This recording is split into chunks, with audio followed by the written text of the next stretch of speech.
하나님 말씀은 신약성경 유다서 1장 3절 4절 말씀입니다. 우리 같이 한 목소리로 함께 읽겠습니다. 사랑하는 자들아, 우리가 일반으로 받은 구원에 관하여 내가 너희에게 편지하려는 생각이 간절하던 차에 성도에게 단번에 주신 믿음의 도를 위하여 힘써 싸우라는 편지로 너희를 권하여야 할 필요를 느꼈노니 이는 가만히 들어온 사람 몇이 있음이라. 그들은 옛적부터 이 판결을 받기로 미리 기록된 자니 경건하지 아니하여 우리 하나님의 은혜를 도리어 방탕한 것으로 바꾸고 홀로 하나이신 주제 곧 우리 주 예수 그리스도를 부인하는 자니라. 아멘. 일반으로 받은 구원과 믿음의 도라고 하는 제목으로 이제 본문의 말씀을 가지고 설교하려고 합니다. 설교 제목은 본문의 말씀에서 가져온 것입니다. 이제 이 유다서는 성경에서 위치가 실제로 묵시록에 해당하는 요한계시록을 제외하고는 맨 마지막에 있는 겁니다. 그러니까 결론에 가깝고, 그리고 사실은 예수님을 믿고 성경을 믿는 사람들이 빠지기 쉬운 오류, 그리고 함정, 한계, 그것에 대한 고민과 또 그것을 극복할 수 있는 답을 분명히 제공하는 것이 유다서입니다. 유다서를 이제 살펴보면서 오늘날 우리들의 상황을 보게 되고, 또 교회사를 또 되돌아보게 되고, 구약의 이스라엘 그리고 신약의 2000년 기독교 교회를 돌아보았을 때, 정말 유다의 고민이 우리가 이 시대에 가지고 있는 모든 고민을 담고 그 모든 고민을 해결할 수 있는 답을 제시하고 있구나라는 것을 깨닫게 됩니다. 오늘날 여러 교단도 많고 또 교회도 많고, 여러분도 그건 느끼지 않습니까? 점점점 가면 갈수록 예수님을 믿는 사람들이 진리로 일치되어지고 화합하고 또 사랑하고 친밀해지는 게 아니라는 걸 말해요. 가면 갈수록 자꾸 나뉘게 되고, 그래서 끊임없이 분열을 향해서 가고 있는 것을 조금만 이렇게 조금만 우리 교회사에 대한, 그리고 주변 그리스도인이나 교회에 대한 관심만 가지고 있어도 어렵지 않게 알 수 있는 거다 이 말이에요. 그러면 그 지점에서 우리는 문제의식을 가져야 되거든요. 이상하다 이렇게 말이죠. 이상하다. 그런데 우리의 지성이 작동하지 않습니다. 그런가 보다 이렇게 합니다. 그러기를 지금 2000년 흘러온 겁니다. 그런가 보다. 그런데 이제 이 유다서를 읽어보면서 이미 그런 현상이 그때 당시에도 있었고, 그래서 더 이상 그런 시행착오를 거치지 않을 수 있도록 분명한 자신의 문제의식을 밝혔고, 그거에 대한 원인과 대안을 제시하고 있다는 것을 알게 됩니다. 그래서 부디 저는 다른 교회는 잘 모르니까 우리 광야교회 교인들에게 이 시대와 이 나라, 교회에 대한, 그리고 우리 기독교 신앙에 대한 소망이 있음을 저는 믿습니다. 그래서 여러분들이 생각하시는 것보다 훨씬 더 우리 교인들에 대한 기대와 이런 믿음, 이게 훨씬 큽니다. 여러분이 생각하는 이상으로. 왜냐하면 제가 아는 한 여러분들은 하나님께서 정말 이 시대를 멸하지 않으실 수 있는 이유가 되는 순전한 신자들이기 때문에 그렇습니다. 오늘 우리가 이 본문 말씀을 함께 나눔에 있어서 이것이 여러분 개인에 관한 것이고, 또 여러분 내면에 있는 여러 가지 생각과 정리되어 있지 않은 여러분 인생에 관한 것일 뿐만 아니라 여러분의 가정과 또 이웃들과 이 시대와 나라에 관계된 것이라는 것을 여러분들이 항상 동시에 그걸 느낄 수 있기를 바라면서 오늘 말씀을 살펴보겠습니다. 사랑하는 자들아, 사랑하는 자들아.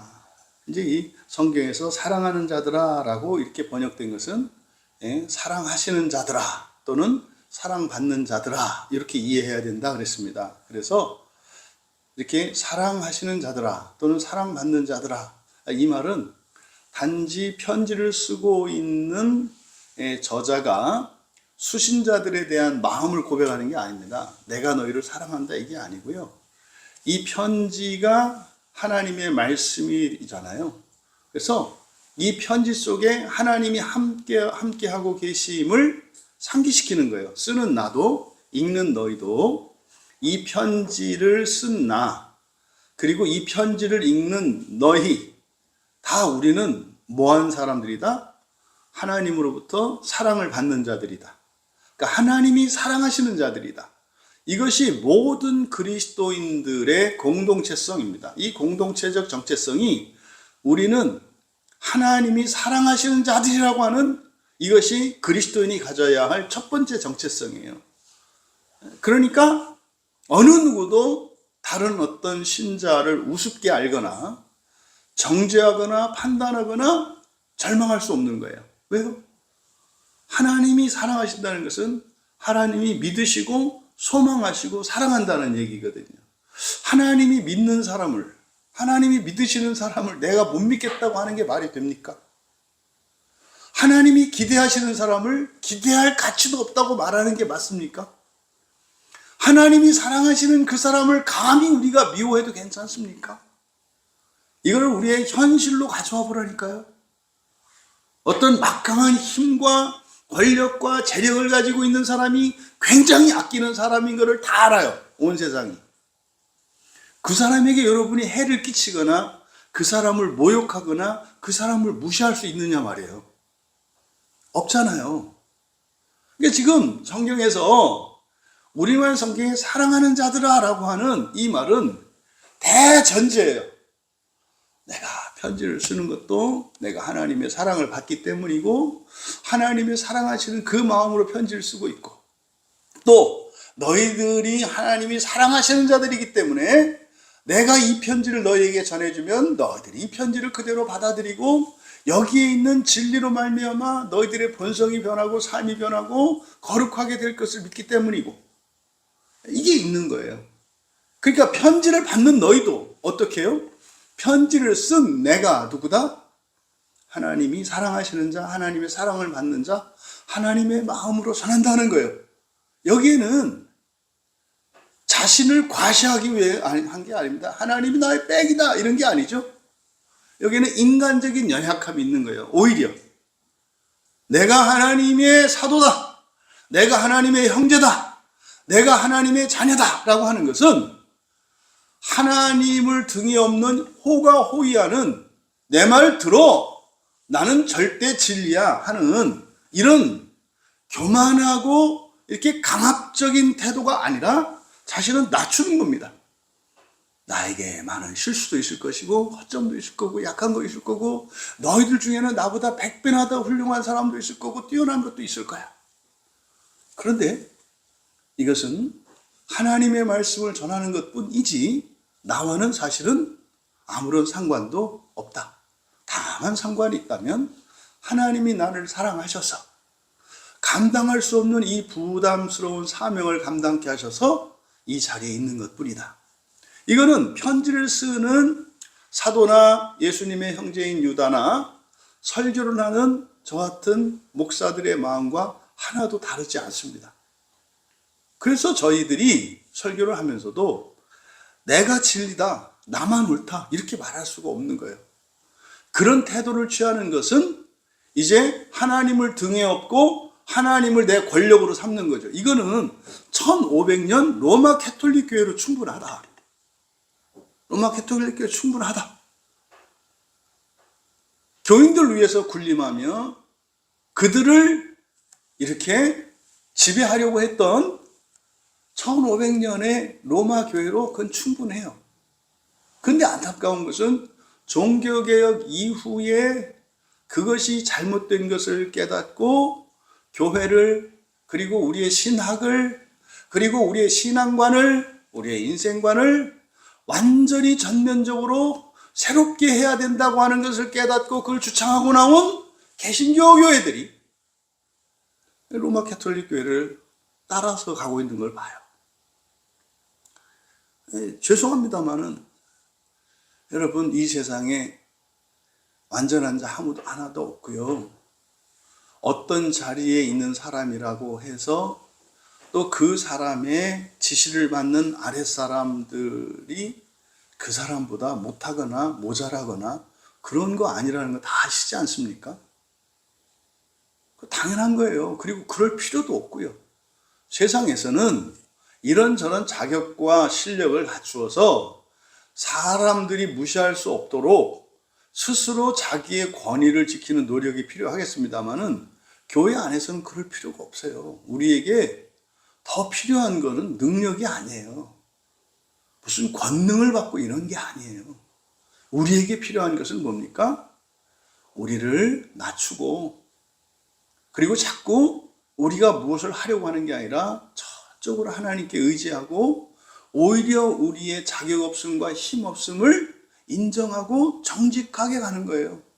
그래서 하나님이 모든 것을 하실 수 있도록 자리를 내어드리는 거, 이게 우리에게 필요합니다.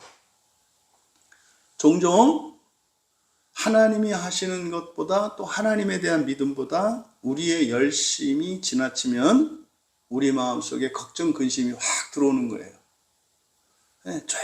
조금만 우리 열심이 지나치면 그게 부담이 되고 근심이 되고, 그래서 어떻게 돼요?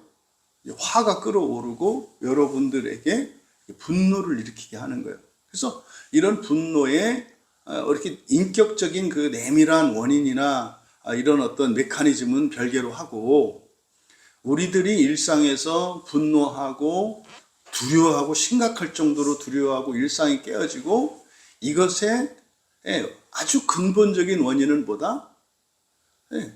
하나님이 하실 일에 내가 이렇게 손을 대려고 할 때 그런 일이 일어나는 거예요. 나의 평강이 차고 넘쳐서 세상을 평화롭게 하는 거지, 세상을 평화롭게 정의롭게 만들어서 내가 평화롭게 되는 게 아닙니다. 그러니까 우리가 우리 마음에 이 평안을 유지하는 것이 굉장히 중요해요. 위험 속에서라도, 불 속에서라도, 극심한 절대절명의 상황에서라도 여러분들이 하나님을 믿는 그 믿음 안에서 평강을 누릴 수 있다면 불도 여러분을 사르지 못해요. 가난도 여러분을 어쩌지 못하고, 질병도 여러분을 어쩌지 못해요. 총과 칼도 어쩌지 못해요. 심지어 사망도 여러분은 어쩌지 못해요. 여러분들이 예수 그리스도 안에서 누리는 그 평화를 여러분 마음에 지키며 언제나 우리를 구원하신 하나님께 감사하며 그 기쁨으로 충만해 있다면 여러분은 죽어도 복될 것이요, 살아도 복될 것이요, 높아져도 복될 것이요, 낮아져도 복될 것이요, 일이 순조롭게 잘 돼도 복될 것이요, 일이 뜻대로 되는 게 하나도 없을지라도 복될 것이라고 하는 사실을 기억하셔야 돼요. 그래서 여러분들이 가장 지킬 만한 게 뭐예요? 우리 마음이라고. 이때 마음이라고 하는 게 평강인데, 이 평강은 어디에서 옵니까? 양심의 일치에서 온다 그랬죠. 우리 전인격의 이런 균형, 그리고 나와 하나님 사이의 그 경계를 지키는, 이것이 중요하다 이 말이에요. 그래서 우리가 잠잠히 가면 그냥 홍해도 갈라지고 말이죠, 바위도 깨지고 말이죠, 하늘에서 만나도 쏟아지고 말이죠. 우리가 지나간 발걸음의 뒤안길에는, 사막을 가는데 뒤에는 푸른 초장이 열리는 거예요. 이게 그리스도인이거든요. 근데 만약에 우리가 우리의 의욕과 열심을 앞세워서 하나님의 때에 하나님이 선하시게 할 것을 우리가 간섭하려고 들면, 인생도 마찬가지고 여러분 몸의 건강도 마찬가지고 모든 것이 복잡해지고 비비 꼬이고 뒤틀리게 될 겁니다. 여러분, 다니엘의 세 친구들이 불 속에서 누렸던 그 평강을 평생에 유지할 수 있기를 바랍니다. 누명을 뒤집어 쓰고 온갖 수치와 모욕을 당하면서도 십자가 위에서 오히려 예수님을 못 받고 예수님을 불신하고 예수님을 미워하는 이들을 축복하며 구원하시는 그 예수 그리스도의 평강이 여러분 마음 안에 있기를 바랍니다. 예수님을 믿는다고 사람들이 돌팔매질을 하고 돌로 쳐 죽이는 그 상황, 육체적으로 엄청난 고통을 느끼는 순간에도 그 고통으로 인해서 고통을 느끼는 게 아니라 오히려 우리의 마음속의 평강이 육체의 감각을 초월하게 했던 그 스테반이 누렸던 그 평강을 누리시는 여러분 되길 바랍니다. 그리고 여러분이 인생을 마치고 죽음 앞에 섰을 때 말로 다 할 수 없는 기쁨과 그 평강으로 정말 하늘에 우뚝 서신 예수 그리스도를 바라보고 여러분들이 이 세상을 떠나 주님 곁으로 갈 수 있기를 진심으로 바랍니다. 이게 그리스도이네요. 그런데 이게 없었던 거죠. 사실은 지금 3절에 보면 유다가, 예수님의 동생이었던 유다가 굉장히 하고 싶었던 일이 뭔지를 밝히고 있어요. 3절에 있는 내용이 그거거든요. 우리가 일반으로 받은 구원에 관하여, 그래서 일반으로 받은 구원에 관하여 내가 너에게 편지하려는 생각이 간절했다. 이게 지금 무슨 말이냐면요, 유다가 막 굉장히 하고 싶은 게 있었단 말이에요. 굉장히. 그런데 잘 안 되는 거예요, 그게. 그래서 하기로 한 거예요. 그게 뭡니까? 편지 쓰는 거예요. 딱 우리 마음기경이라. 마음기경을 그렇게 하고 싶어. 응? 그런데 안 돼. 안 돼. 근데 여기서는 유다가 쓰려고 했던 편지의 내용이 뭡니까? 일반으로 받은 구원. 이제 여러분들한테는 이게 눈에 들어오실 거예요. 일반으로 받은 구원. 예전에는 여러분들이 분명히 유다서, 이게 잘 읽는 성경 중에 하나예요. 짧아서. 성경을 읽을 때 부담을 주지 않는 성경. 그래서 우리로 하여금 아주 이렇게 성취감을 주는 성경 중에 하나가, 이게 제일 짧은 성경이잖아요. 그러니까 오늘 성경 한 권 다 읽었네. 우와. 근데 이제 뭐라고 물어보지 않길 바라는 거지. 무슨 책 읽었어? 뭘 물어봐. 다 하나님의 말씀이 그렇지. 그게 유다서를 그냥 간단하게 읽은 거죠. 이런 거거든요. 그래서 많이 봤을 거다 이 말이에요. 창세기만큼은 아닐지라도 신약을 보는 사람들은 유다서는 그냥 가볍게 넘어간단 말이에요. 읽고. 근데 여기에 일반으로 받은 구원이라는 말이 그렇게 여러분들에게 이전에는 무게감 있게 와닿진 않았을 거다. 그냥 생각하지 않고 넘어갔을 거다. 그럼 여기서 유다가 그렇게 간절했던 거, 편지를 써서 말하고 싶었던 거, 이게 바로 뭐예요? 일반으로 받은 구원이에요. 여기서 일반으로 받은 구원이라고 번역을 해 놓았는데, 이때 일반으로 받은 카이노스입니다. 카이노스. 카이노스는 공동이라는 뜻이에요. 공동의, 보편적으로 이런 뜻이에요. 공동의 구원. 공동의 구원이니까 우리가 온 인류가 공동으로 누리는 게 뭐가 있죠? 육체의 생명 공동으로 누리고요. 태어난 사람들은 다 생명을 가지고 있잖아요. 그러니까 누구나 악한 사람이든 선한 사람이든 의로운 사람이든 죄 있는 사람이든 종교가 있든 없든 뭐 어느 나라에 속하든 어쨌든 태어난 사람들은 공동으로 생명을 가지고 있어요. 그 다음에 공동으로 누리는 게 공기죠, 공기. 공동으로 누리는 게 공기예요. 물은 공동으로 누리지 않아요. 물은 굉장히 희귀한 데도 있고, 뭐 우리나라 같이 펄펄 넘치는 데도 있고, 이렇게 공동적이진 않아요. 근데 언제 어디에서나 일반적으로 다 함께 누리는 이게 공기예요, 공기. 대표적인 것이. 뭐 햇빛만 하더라도 사실은 남극과 북극 저 극지방에 가게 되면은 또 뭐 영국이나 이쪽에 가면은 뭐 안개가 끼고 그래서 햇빛 보기가 그렇게 힘들다고 하지 않아요? 근데 공기만큼은 그래요. 물론 뭐 저 고산지대나 이런 데는 공기가 희박하고 하죠. 그래도 공기는 다 있죠. 그런 것처럼 여기서 일반으로 받은 구원이라고 할 때, 그러니까요, 이 구원은 못 받는 사람이 있어요, 없어요? 없다 이 말이에요. 못 사람이 없는 구원, 모두 다 받는 구원이라는 얘기예요. 그러니까 이게 지금 일반으로 받은 구원이라고 얘기를 한 거거든요. 그런데 여러분 보세요. 우리들의 사고방식이 어떤가? 모든 사람이 똑같이 가지고 있으면 이미 다 모든 사람이 가지고 있으면 그게 우리에게 큰 만족이나 기쁨이 되지는 않죠. 소수의 사람들을 제외하고는 그냥 두 다리로 걸어 다니고 두 팔을 움직일 수 있고 눈으로 보고 이렇게 코로 냄새 맡고 하는 것을 기뻐할 수 있는 사람은 극히 드뭅니다. 굉장히 복된 사람이에요. 너무나 당연하게 여기는 것들을 어떤 사람들은 굉장히 그것을 기뻐하고 감사하거든요. 이게 그리스도인이에요. 그러니까 그리스도인은요, 공동으로 누리는, 그래서 세상 사람들은 뭐 당연한 것으로 여기고 그냥 덤덤해하는 그런 것들을 뭐 할 수 있는 사람들이에요? 굉장히 기뻐하고 감사할 수 있는 사람들이 그리스도인이라고요. 왜요?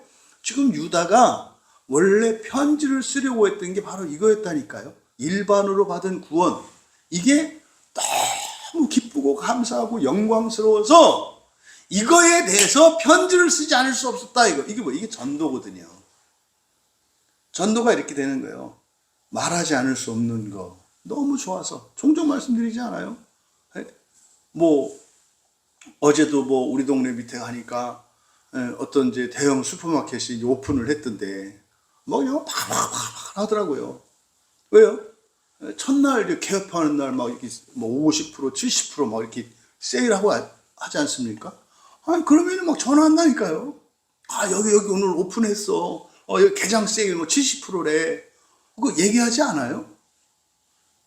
그런 거죠. 그러면 이 세상에서도 심지어 주식을 투자하거나 이렇게 사업을 하는 사람들이 굉장히 큰 이익을 볼 수 있는 어떤 아이템이 있을 때 자기가 사랑하는 사람에게 말하지 않느냐 이 말이에요. 가족들의 경우에 어디에 갔었는데 맛도 좋고 값도 싸고 분위기도 좋은 식당이 있어.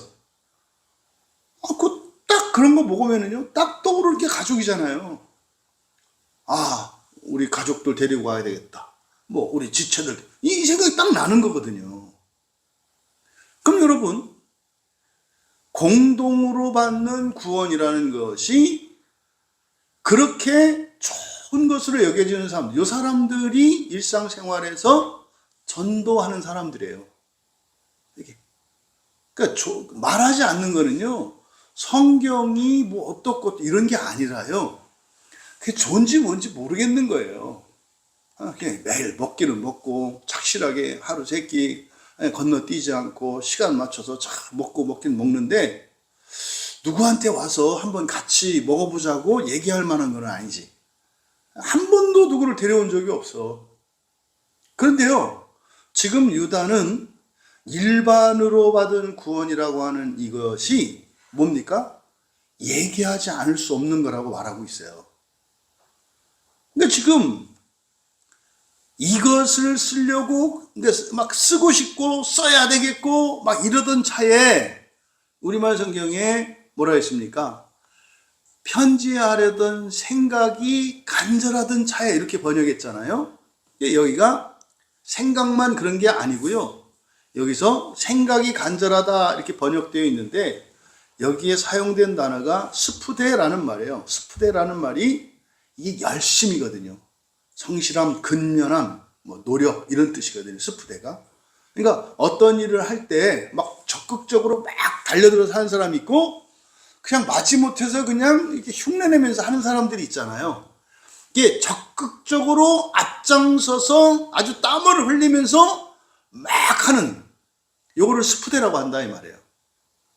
근데 지금 여기서는 뭐라고 이야기했냐면 모든 스푸데 그랬어요. 그러니까요, 공동의 구원, 모든 사람이 다 받은 구원에 대해서 알려주고 싶어.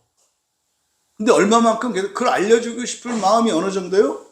굉장했다 이 말이에요. 그래서 이거를 생각이 간절했다 그랬습니다만 엄청나게 시도도 하고 한 겁니다. 그래서 여기서 말은 일반으로 받은 구원이라고 그랬는데 이것이 그냥 가치가 낮고 별거 아닌 이런 게 아니라는 거예요.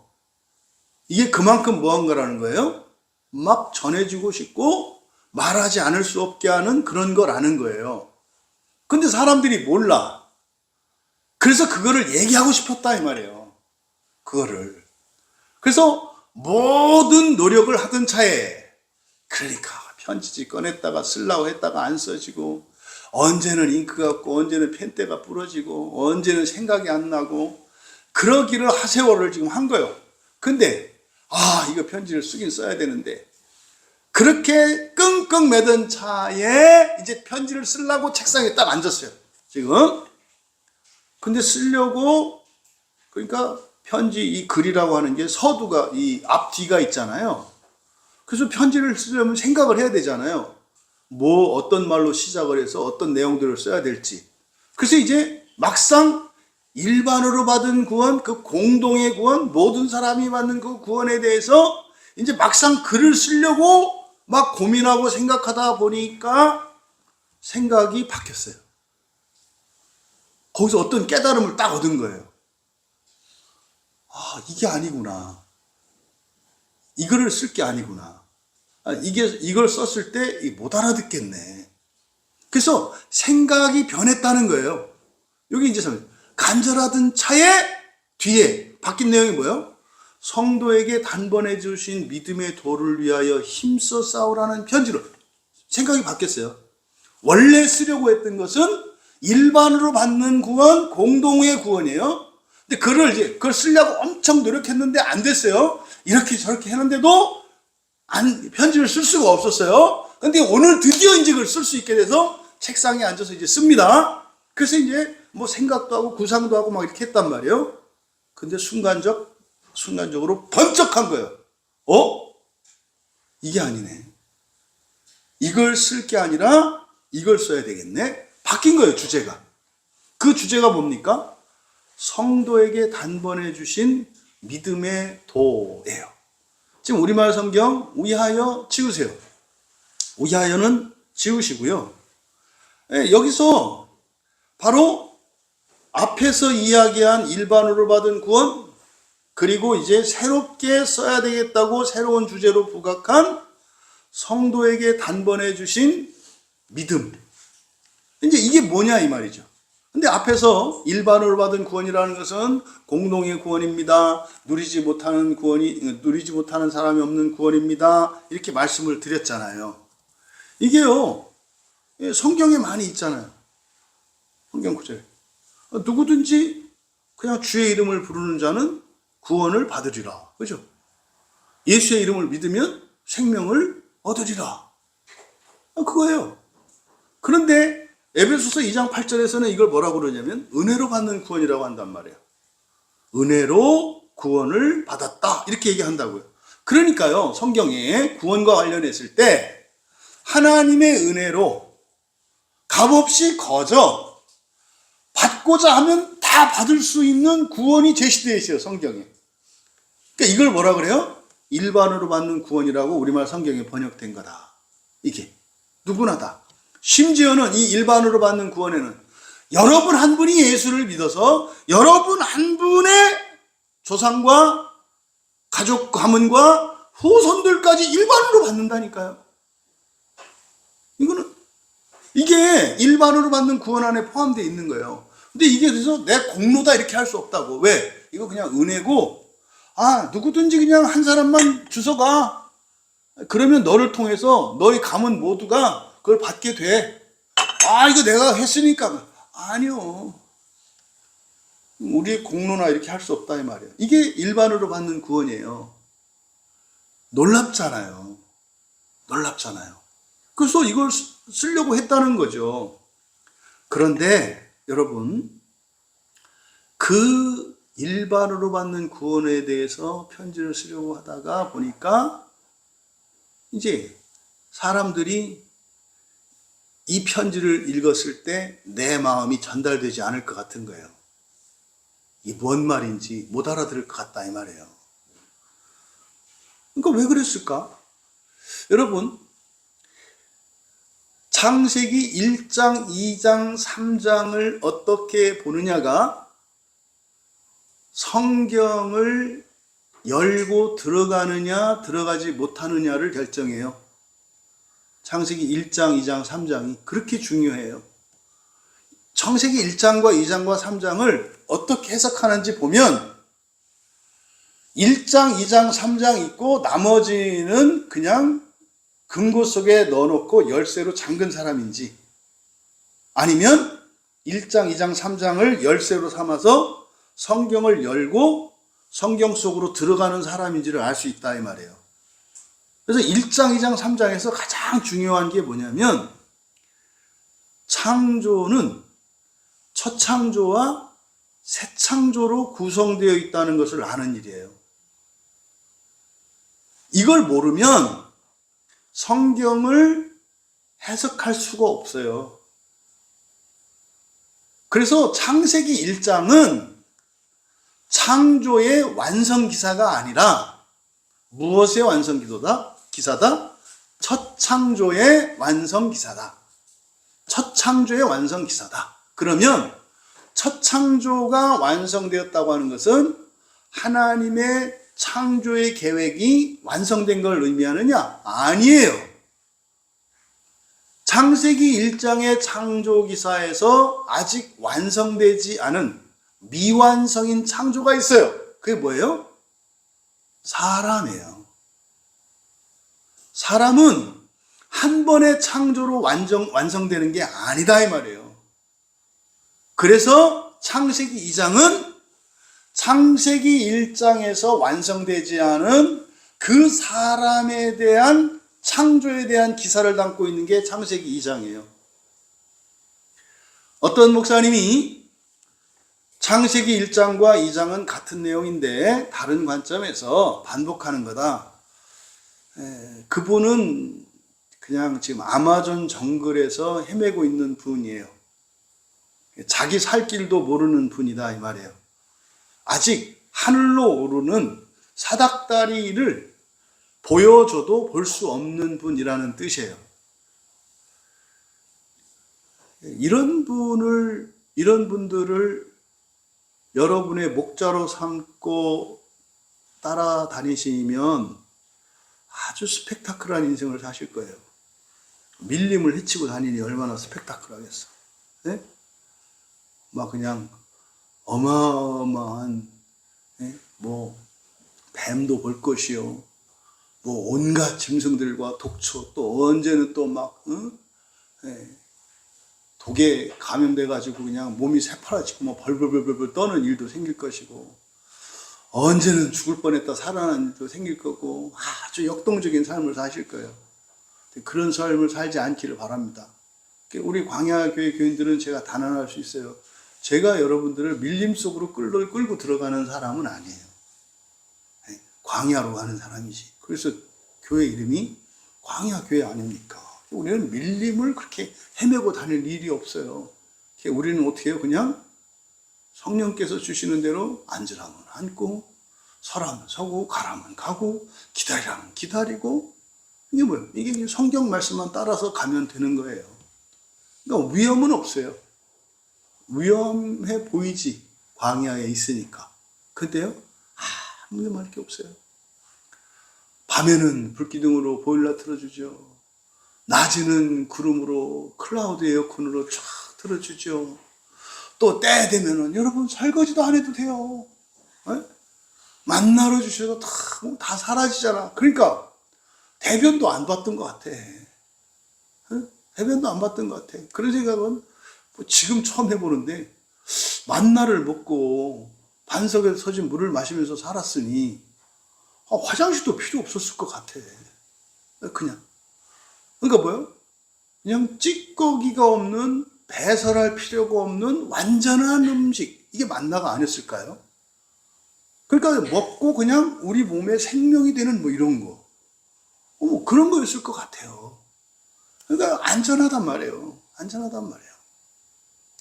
그런데 이 창세기를 잘못 풀게 되면은, 이게 창조에 대한 이해가 없으면은 그냥 헤맬 수밖에 없어요. 언제는 막 다 구원 받은 것처럼 얘기해. 아, 됐대. 이제 교회만 다니면 된대. 와, 그랬어.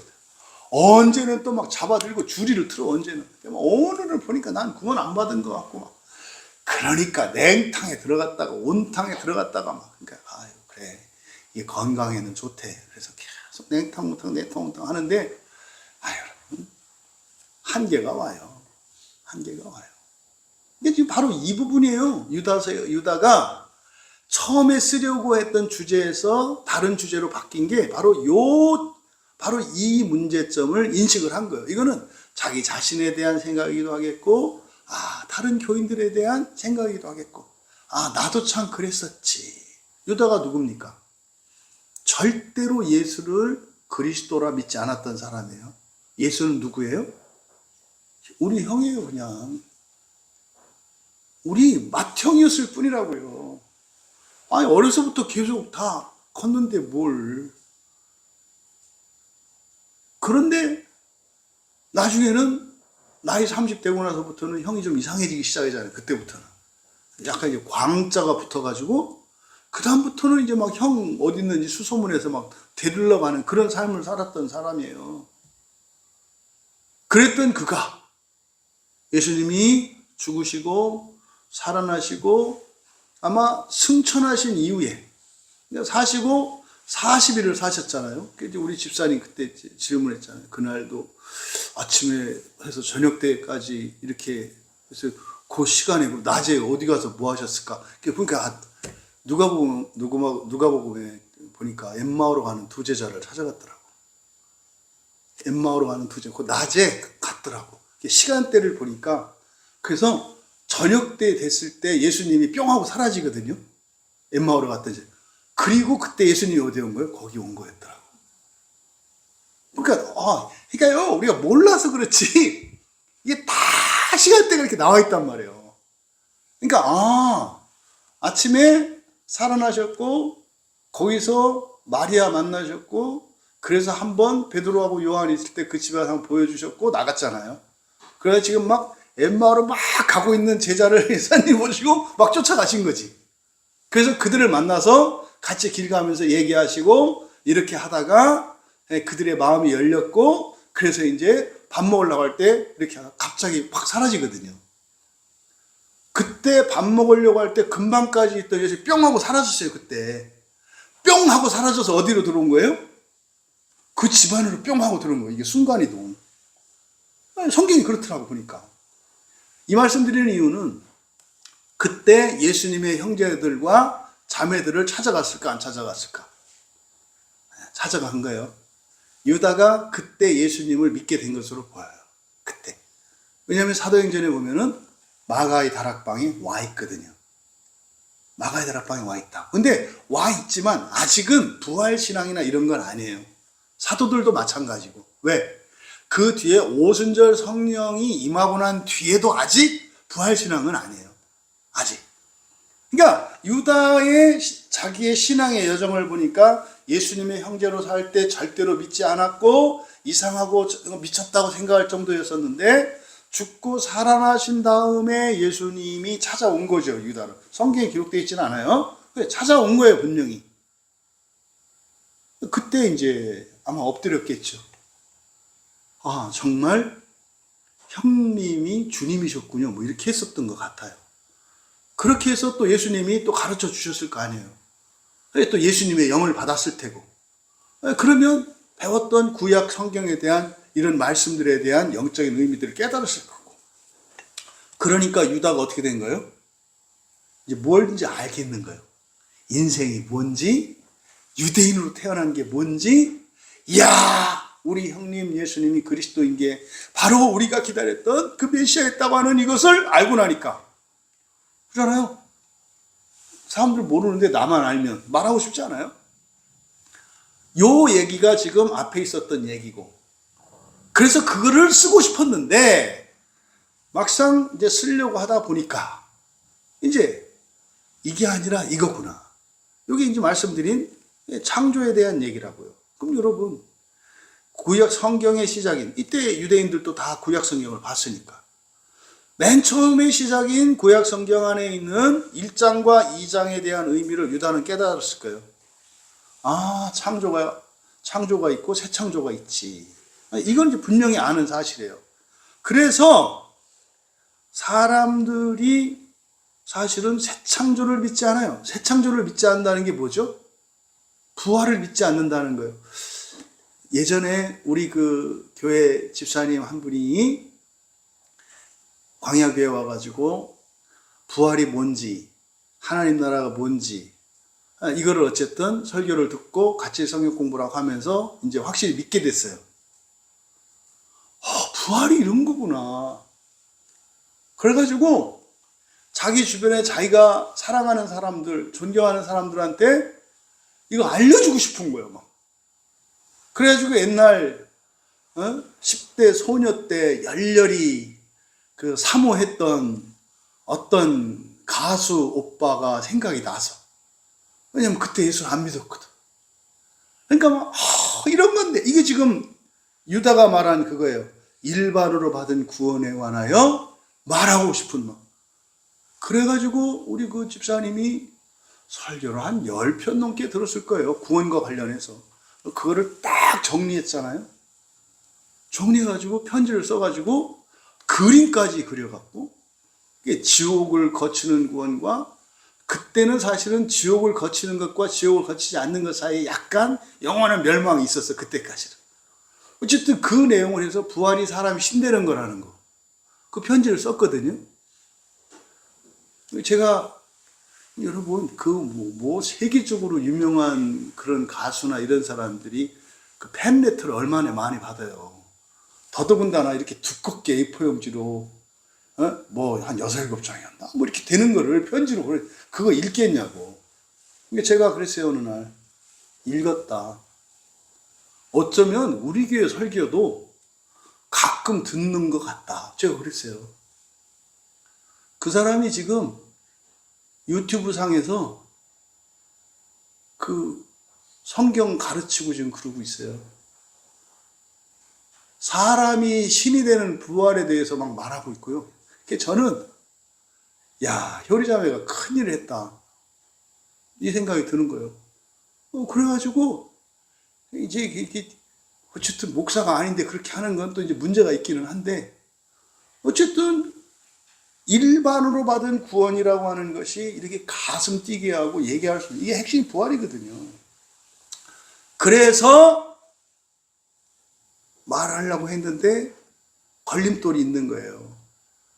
그거는 이제 바로 뒤에 뭐냐면 성도에게 단번에 주신 믿음, 이것은 바로 일반으로 받은 구원에 대한 설명이에요. 그러니까 어떻게 우리가 그렇게 구원을 얻어요? 그냥 성도에게 단번에 주신 믿음 때문에 구원을 얻어요. 그러니까 이건 뭐예요? 우리의 은혜나 우리의 힘이나 뭐가 아니라 뭐다? 그 믿음 때문에. 그러니까 이 믿음은 누구의 믿음이겠어요?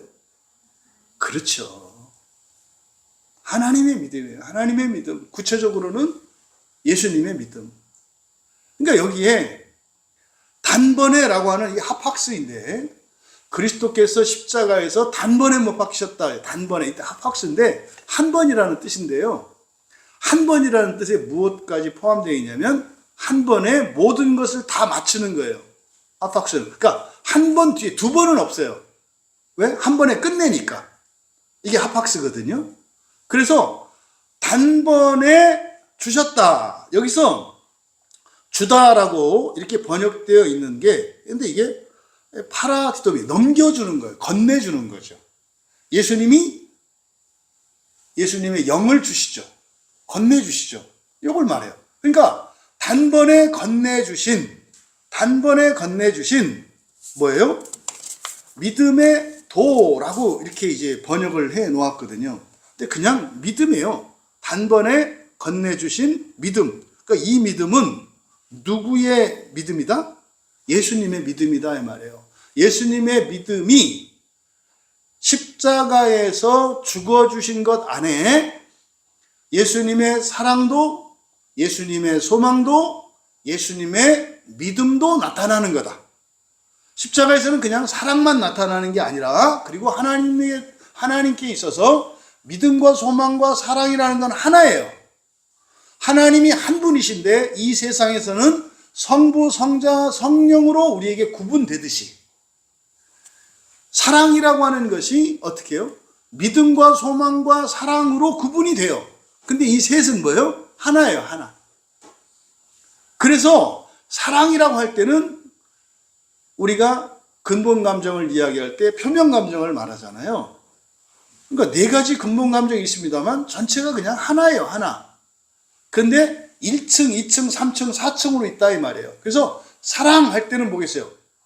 밑에 소망과 믿음이 있는 거고요. 하나님의 믿음 그럴 때는 밑에 사랑과 소망이 밑에 있는 거다 이 말이에요. 그래서 여기서 성도에게 단번에 건네주신 믿음, 이 믿음은 누구다? 예수님의 믿음을 말한다 이 말이에요. 예수님의 믿음을. 근데 그 믿음을 어떻게 하셨다? 우리에게 건네주셨다는 거예요. 건네주셨다. 어떻게? 근데 하박스 안에는 뭐라 했어요? 모든 것이라는 의미가 있다고 그랬죠? 그러니까 예수님의 완전한 믿음을 우리에게 주셨다는 거예요.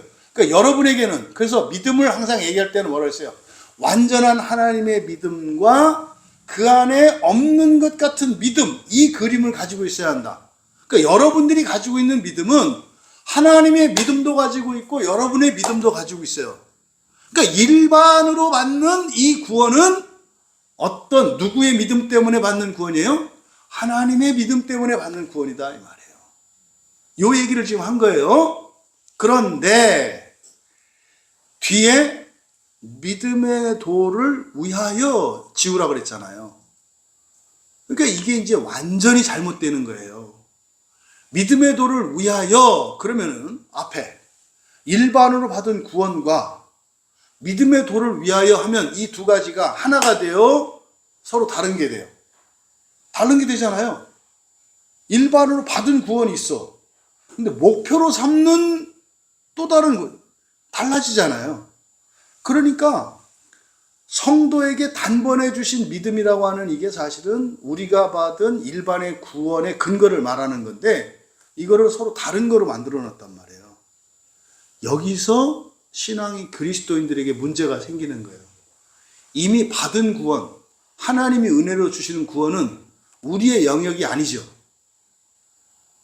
믿고 말고 할 것도 없어요. 그거는 받고 싶으면 받고 받기 싫으면 안 받는 영역이지 내가 이렇고 저렇고 한 상관없다 이 말이에요. 근데 그걸 가지고 고민하고 있어요. 그걸 가지고 이런 번역 때문에 그런 거예요. 그래서 이게 믿음의 도를 위하여가 아니라 이미 공동으로 받은 구원이 있죠. 일반으로 받은 구원이 있죠. 그 구원은 단번에 주신 하나님의 믿음 때문에 받은 거라 그랬죠. 그 다음이 뭐냐면 힘써 싸우라는 게 뭐냐면 믿음의 도를 위하여 싸우라는 게 아니라 의로예요. 의로. 그 믿음으로 우리에게 주신 하나님의 믿음으로 그러니까 이 믿음은 하나님이 우리에게 주신 거죠. 그리스도 예수를 통하여. 이거는요. 우리에게는 목적이에요. 수단이에요. 수단이라고요. 수단. 강한 믿음, 확실한 믿음, 진짜 믿음, 구원받는 믿음이 아니라 그 믿음은 수단이라고요. 수단. 달란트 비유에서 10달란트, 5달란트 주잖아요. 그걸 말하는 거예요. 그거. 이거 수단이에요. 수단. 그 믿음으로 살아가라는 거예요. 그래서 믿음의 도로 힘써 싸우라는 이게 일반으로 받은 구원에 대해서 이게 너무 놀랍고 영광스럽고 기쁘고 얘기하고 싶었는데 이게 아니라 그것보다 더 좋은 구원에 대해서 말해야 되겠다는 것을 깨닫게 됐다는 거죠. 이거 뭐예요? 그 믿음으로 힘써 싸우라는 권면이에요. 너희들은 이미 구원 받았으니까 구원 받았니 안 받았니 제발 이러지 말고 그 받은 구원으로 근데 그 구원은 예수님의 믿음으로 이루어진 거거든. 근데 그 믿음이 너희에게 있어. 너희가 믿고 세례 받았잖아. 그때 하나님의 완전한 믿음이 너에게 있어. 그래서 그 구원은 취소되지 않아. 그런데 말이다, 창조가 첫 창조가 있고 새 창조가 있듯이 첫 창조는 하나님의 주권과 하나님의 은혜로만 일방적으로 되는 거잖아요. 첫 창조에는 우리가 개입을 못해요. 그런데 새 창조는 어떻게 해요? 반대잖아요. 사람에게 하도록, 사람과 함께 하신단 말이에요. 창세기 2장에 있는 내용이. 그러니까요, 그 믿음으로 힘써 싸워가라고 하는, 그게 뭡니까? 첫 창조에서 헤매고 있지 말고 뭘로? 새 창조에 참여하라고 하는 이 권면을 해야 될 필요를 느꼈다고 말씀을 하는 거예요. 그러니까 여러분, 바로 유다가 지금 이것을 사명감을 느낀 거거든요. 그래서 생각이 간절하던 차에 이건 뭐라 했어요? 그냥 정말 하나님의 창조 계획 속에서 사람으로 태어난 게 얼마나 기쁘고 영광스러운지를 깨달은 거예요. 왜? 사람은 부활을 위해서 태어났다는 걸 알게 됐으니까. 그거를 유대인으로 태어나가지고 먼저 알게 됐으니까 이게 너무 기쁘고 감사해서 전도할 마음이 아주 불탔다 이 말이에요. 근데 하려고 해도 안 되더라 이 말이에요. 그래서 막 그냥 온갖 노력을 다 했는데 이제 드디어 책상 앞에서 아니면은 길거리에서 전도지를 들고 아니면은 책상 앞에서 마음기행하려고 딱 선 거죠. 그리고 집에 가면은 아무 소리도 못 했는데 이제 명절이 되면 얘기하는 중에 나도 모르는 새 슬그머니 예수님을 믿고 교회를 다니는 것이 참 기쁘고 복되다고 하는 것을 말하게 되는 거죠.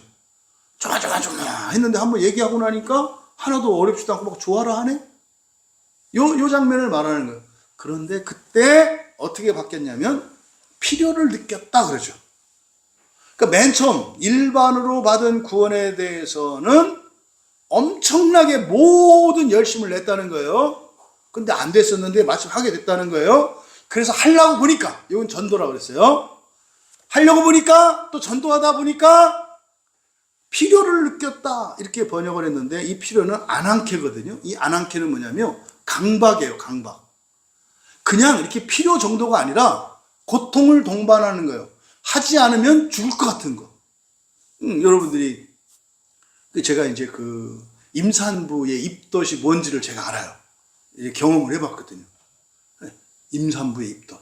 그러니까 막 자다가 새벽 2시, 3시 일어나도 막 그 뜨면 뭐 귀신이 홀려서 나가듯이 그거 나가야 돼. 뭐 음식 찾아서. 뭐 그걸 제가 예전에 한번 해봤어요. 그러니까 아주 심각한 그 배고픔을 경험하고 난 뒤에 생긴 이상한 경험이거든요. 아주 완전히 막 쫙쫙 굶으면서 막 그냥 힘을 다 뺐어. 완전히 탈진돼가지고 일어나지도 못하던 때가 있어요. 이렇게 일어날 힘이 없어요. 운동화를 들으려고 하는데 운동화가 무거워서 들 수가 없어요. 제가 이제 진짜 완전히 그 탈진 상태를 경험해봤거든요. 그 뒤에 저한테 생긴 게 이상한 게 뭐냐면 음식이 딱 떠오르면요 귀신 들린 것처럼 가야 돼. 그냥 있을 수가 없어. 임산부가 이건 거구나. 먹기 싫으면 또 죽어도 안 먹고 먹고 싶으면 먹어야 되고 그런 거잖아요. 그거. 요게 아난케예요. 단순한 필요가 아니라고. 그래서 안 하면 막 고통스러운, 이거는요 이게 사명감이에요.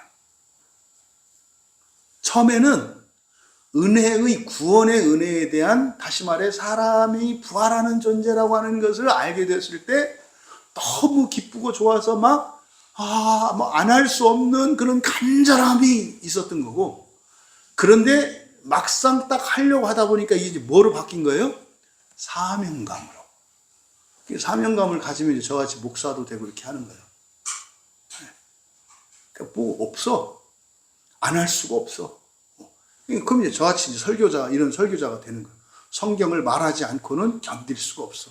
네? 처음에 저도 막 사람이 신이 되는 겁니다. 지옥 거치는 구원이 있고, 이거 여러분 제가 이렇게 금방 얘기한 거 아니에요. 네? 막 말하고 싶은 전도자의 마음이 있었고, 네? 안 되더라고. 하려고 하다가도 여기서 설교하다가 말을 바꾸어 이렇게. 사람이 신 되는 겁니다. 우리 교회 설교 쭉 들어오면 나와요. 처음부터 사람이 신된다 이렇게 안 했어요. 하나님의 자녀가 되는 겁니다. 이렇게. 그렇게 하다 가끔 실수로 한 번씩 나와. 사람이 신되는, 뭐 이제 그 두려워가지고 또 이제 막 더 조심하다가 그러다 나중에는 이 안한캐가 느껴지니까요. 이거는 안 하고는 견딜 수 없어요. 너무 힘들어. 사람이 신되는 게 부활입니다라는 말을 지금 이게 얼마나 개운한지 몰라. 이게 이제 사명감을 가지는 거예요. 그래서 지금 3절의 하반절에서는 전도하고 싶은 그 복음에 대한 기쁨과 영광, 부활이죠. 이거를 막 전도하고 싶어 말하지 않을 수 없어서 막 그냥 간질간질 했던 사람이 이제는 뭘로 바뀌었어요? 전하지 않으면은 고통스러운 상황. 이게 지금 3절에 있는 내용입니다. 그러면 왜 이렇게 유다가 이 편지를 하는데 주저했고 강박을 느낄 때만큼 기다린 거거든요. 이게 아니라 이걸 써야 되겠구나. 근데 겁나서 못 쓰는 거예요. 그 이유가 뭘까? 그러니까 이는 유다가 사명감을 가지게 된 이런 잘못된 사람들의 또 자기 자신의 모습이기도 하겠죠. 두 가지 경우를 가정할 수가 있어요. 첫째가 공동의 구원이 전부인 것으로 아는 경우예요. 흔히 말해서 예수 믿고 구원 받았으니까 다 끝났어. 그러니까 내 마음대로 살아도 돼. 이게 이런 경우들이 구원파적인 믿음이죠. 이런 사람들에게 나타나는 증상이 뭐냐면 부도덕하고 파렴치하고 방탕하고 탐욕적이고 오히려 이전보다 더 이기적인 삶을 살아가요. 고집스럽고. 왜? 나 예수 믿었으니까. 구원 받았으니까. 설교의 은혜를 받았으니까. 이게 공동으로 받는 구원이 전부인 것으로 착각하는 경우의 사람들이에요. 그러니까 이 사람들이 딱 떠오르는 거죠. 오해될 것 같은 거예요. 또 두 번째 경우는 이런 거죠. 공동의 구원, 일반으로 받는 구원이라고 하는 이것이 말도 안 되는 소리고, 그는 예수님의 믿음으로 받는 게 아니라 내 믿음으로 받는 거라고 생각하는 사람들이죠. 내 믿음과 나의 실천으로 받는 거지, 그렇게 예수님의 믿음으로 받는 구원이라는 것은 없다고 생각하는 사람들이죠. 이런 경우는 늘 불안해요. 그래서 평안이 없죠. 이런 사람들의 특징은 넘칠 때는 또 한없이 펄펄 끓어. 그런데 이제 결핍이 들어오면은 어둠도 그런 어둠이 없고 그냥 보통 사람들이 누리는 그냥 일상의 기쁨과 즐거움도 없고 이제 입맛도 없어져. 이게 이런 사람들에게서 보이는 특징이에요. 이런 사람들의 특징은 뭐예요? 비교의식과 우월의식이 있어요. 그러니까 이거는 다른 사람만이 아니라 자기 자신에게도 그래요. 한없이 자기 자신 때문에 붕붕 뜨고 기쁘고 좋다가 한없이 자기 자신 때문에 그냥 밑으로 가라앉는. 다른 사람들은 볼 때 어떻게 해요? 한없이 어떤 사람은 좋아라 하고 한없이 어떤 사람들은 무시해라 하고. 이게 후자의 경우예요. 이게 이때 당시에도 교회 안에 있는 그리스도인들에게 일어나는 현상이었다 이 말이에요. 그러니까 유다가 구원에 대해서 전하려고 했는데 맨 처음에 어떤 방식으로 전하려고 했어요? 그냥 예수님만 믿으면 일반으로 다 받는 거야 라고 말하려고 했는데 막상 쓰려고 하다 보니까 이게 전달되지 않고 오해될 수 있을 것 같은 거야. 그래서 오해하는 두 가지의 대표적인 경우가 공동으로 받는 구원, 일반으로 받는 구원이 전부인 것으로 착각하는 사람들의 경우. 또 하나는 그거를 믿지 않고, 그러니까 그 일반으로 받는 구원의 방식이 하나님의 계획에 의해서 하나님의 믿음으로 하나님의 사랑으로 되는 건데 마치 그렇게 하면 안 되고 우리가 뭔가를, 이걸 흔히 율법주의라고 하죠. 이 두 가지 경우가 성경에서 말하는 바른 구원의 양극단에 있는 거예요. 그래서 여러분 이번에 이제 설교 준비하면서 생각하게 된 게 세상 사람들이 말하는, 그러니까 지금 뭐 어느 시대든 교회 안에서 이런저런 신학자들이나 이런저런 목사들, 신자들이 말하는 이 구원과는 둘로 나뉘어 있어요. 이 둘로. 성경이 말하는 구원과는 사람들의 입장에서 볼 때는 제3의 구원관이에요. 왜냐하면 둘 다를 포함하고 있거든요. 그리고 둘 다에는 잘못된 게 있거든요. 여러분, 이 세상에 2단이 됐든 3단이 됐든 완전한 거짓으로만 되어 있는 종교는 없어요. 반대로 어떤 교단의 위대한 신학자, 신학이라 할지라도 완벽하게 성경을 담아내고 있는 그런 신학도 없고 교단도 없고 사람도 없어요. 이거 여러분 굉장히 이게 지금 유다서의 문제의식이에요. 모든 사람에게는 진리성이 있어요. 모든 사람에게는 또 뭐도 있어요? 비진리성도 있어요. 단지 분량이 많고 적는 정도, 또한 실천에 있어서 열심의 정도 수준이 달라. 그리고 인격적인 요소에 있어서 지성이 강하고 감성이 강하고 의지가 강하고 열성이 강한 강조점이 다를 뿐이야. 그래서 모든 신학에는 진리성과 비진리성이 있다는 것을 잊지 말아야 돼요. 그래서 우리의 신앙의 기준은 뭐예요? 성경이에요. 그럼 어떻게 돼요? 사람들의 신학자들에게 보면 성경이 제3의 길로 보여. 그러니까 어때요? 박쥐 같다 이렇게 얘기한다고. 그러니까 제가 위로를 받아요. 이렇게 말씀. 왜냐하면 우리 장로교 목사님들하고 얘기를 하다 보면은 장로교 목사님들이 그래요. 목사님에게서는 알미한 냄새가 나 이렇게. 그러다가 또 그러면 이제 뭐 감리교나 성결교 이쪽 분들하고 이제 딱 얘기 이제 이렇게 하다 보면 역시 목사님에게는 개혁주의 냄새가 완전히 사라지지는 않아. 그러니까 우리가 흔히 이제 신학을 양대 산맥으로 이렇게 나눌 때 개혁주의 신학과 알미니안주의 신학으로 이렇게 나누거든요. 개혁주의 안에도 진리가 있고 비진리가 있다. 알미니안주의 안에도 진리가 있고 비진리가 있다. 그래서 우리가 믿고 따라야 할 것은 뭐다? 성경이다. 근데 성경을 오직 성경, 절대적인 진리 이렇게 말하는 게 아니라 사람들은 뭐라고 말하더라? 제3의 길이라고 말하더라. 아니, 성경에서 나온 1번과 2번이 성경을 제3번이라고 하면 어떡하냐고. 이거는 이때도 지금도 계속되고 있어요. 성경대로 얘기하면 그래서 섞였다 이렇게 말해요. 섞인 게 아니라 성경 안에 다 있죠.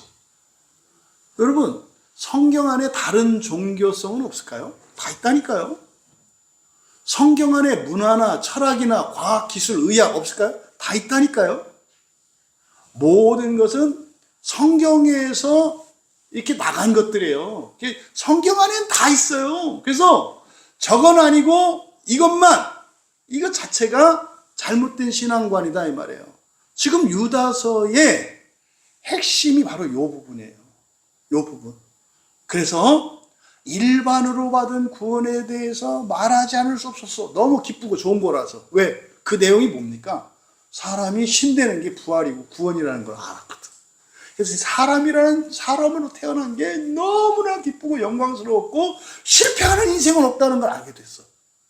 이걸 전하려고 하다 보니까 이제 반대로 다 똑같은 줄 아는 사람이 있어. 또 그걸 안 믿는 사람이 있어. 이걸 깨닫고 이제 뒤에서 얘기한 거예요. 그래서 어떻다? 은혜로 주신 그 믿음, 그것으로 힘써 싸워서 가야 한다는 거죠. 한마디로 말하면 구원은 일반으로 받는 구원이 있고 선택적으로 받는 특별한 구원, 더 좋은 구원이 있다는 것을 말해야 되겠다는. 그래서 유다서는요, 성경의 결론이에요. 성경의 결론이라고. 그러니까 지금 바로 이거죠. 그래서 이것에 대해서 이유를, 여기 이제 보면 힘써 싸우다 우리말 성경에 에피하고 아고니조마이라는 말이 합쳐진 거예요. 아고니조마이는 지금으로 말하면 검투사들 있잖아요. 검투사들이 싸우는 거를 아고니마조라 그래요. 또 칼이 없더라도 뭐 씨름을 하거나, 그러니까 아주 그냥 목숨을 걸고 1등 하기 위해서 싸우는, 뭐 올림픽이나 뭐 이런 거 할 때 그 1등 하려고 싸우잖아요. 그게 아고니조마이거든요. 그런데 그 앞에 그 자체도 어떻게 해요? 힘을 다해서 싸운다고요. 올림픽 출전한 선수들이 각 나라에서 막 이렇게 뭡니까? 여러 가지 경쟁을 거쳐서 국가대표로 뽑히고 국가대표로 나와서 또 국가 간에 예선전을 하고 그래서 결선전 나와서 중계 나올 때 그 사람들은 이게요. 수백, 수천, 수만 명과 싸우는 거고 4년의 힘과 기량을 한 번에 모으는 거예요. 그러니까 실수도 용납 안 된다고요. 이게 아고리조마이거든요. 그런데 그 앞에 에피라는 말을 붙였어요. 그러니까 에피는 붙어있는 거라고 그랬죠. 초점을 맞추는 거라고 그랬죠. 그러니까 한 번 더 강조하는 거예요. 그러니까 여기에다가 이거 지금 유다가 만들어 쓴 얘기예요. 예, 에피를 붙여서 에파고니조마이라고 한 것은 뭡니까? 이 세상에서 최고 전력을 다하는 것보다 더해요. 뭐가?